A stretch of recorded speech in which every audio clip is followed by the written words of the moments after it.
I'm Janet Dupree from Engagement Dynamics. On the 14th of August 2020, we launched our unique global Astute Woman events. The 3-hour online function flew by, with deep engagement and short, riveting presentations from an exceptional lineup of speakers. Participants were encouraged and inspired with thought-provoking poetry, performance, art, and music integrated into profound leadership learning conversations. The presentation which follows is a clip from this extraordinary encounter. I want to introduce you to a very dear friend. Her name is Annelise Jager. She says, "My purpose is to be an inspirational teacher to a vast number of people, increasing their level of awareness in order for them to grow towards a different way of thinking, speaking, and doing.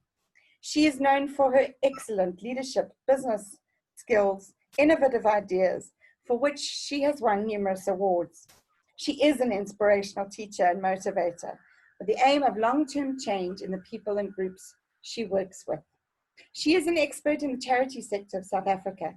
For about 30 years, she has initiated and run large fundraising campaigns, which you have heard of, both national and international. Together with her team of dedicated staff members, they have raised more than 200 million rand for their beneficiary organizations. Some of her innovative campaigns have been running for 25 consecutive years in South Africa. For the last number of years, she's been focusing on empowering people through personal development. With inspirational seminars, workshops, and training series, she empowers people in both the corporate and NGO sector. Welcome, my friend. Thank you very much, Janet. That's so kind of you. So, ladies, as women, most of us are concerned about what we eat. Well, at least a little. Some of us count calories and others bravely say no to that second chocolate cupcake. But how disciplined are you about what you feed the non-physical part of yourself? What do you read and what do you listen to? What do you allow to enter your mind?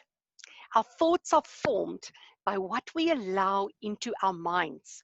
This will affect how we think, how we speak, and how we do, and who we become. Most importantly, our thoughts will determine our emotions. Our emotions are a barometer of what we think. If you're upset, worried, or anxious, ask yourself, what are you thinking about? And what makes you feel these emotions? Do not fight your emotions. Fight the root of the problem. In other words, fight your thoughts, because your thoughts will determine your life. The first step in this journey is to stop yourself several times a day and ask yourself, what am I thinking about? In moments like this, stand back from yourself, almost to observe your thoughts, almost as if you're looking at yourself from a distance. Become aware of the thousands of what-if scenarios that you are playing with. And ask yourself, why am I thinking about this? Become aware of what you are thinking. Usually, thoughts are just random things coming up all the time. In fact, between 60 and 80,000 times per day. That's how many thoughts we have every day. And most of our thoughts are about yesterday. Some of them are about tomorrow. And sadly, very few of our thoughts are about now, this special moment on the 14th of August, where we are right now. If you do not like what you are thinking, consciously choose something else to think about. By saying to yourself, these thoughts does not serve me. What shall I rather think about? That's what I do. But what if you do have a negative thought? A wise old man once said that negative thoughts are almost like birds flying over our heads. We cannot control that, but we can keep them from nesting in our head. So I want to say to you, don't let negative thoughts nest in your head. Become aware of your thoughts. Another good tip to keep in mind is to not believe your thoughts.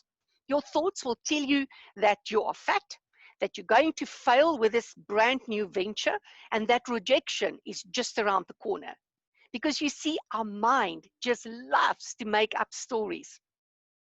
Your mind will tell you how other people think about you or feel about you, that it is definitely going to rain on your wedding day, and that your cat is not going to come home tonight, and that your child is in an accident while he's merely having a good time with a friend. Your mind will play games on you. So do not believe everything you think. Are you in control of your thoughts, or are your thoughts controlling you? Do you decide what you're going to think about today, or is it all controlled by the media? There's a, this is a universal truth that says where attention goes, energy flows.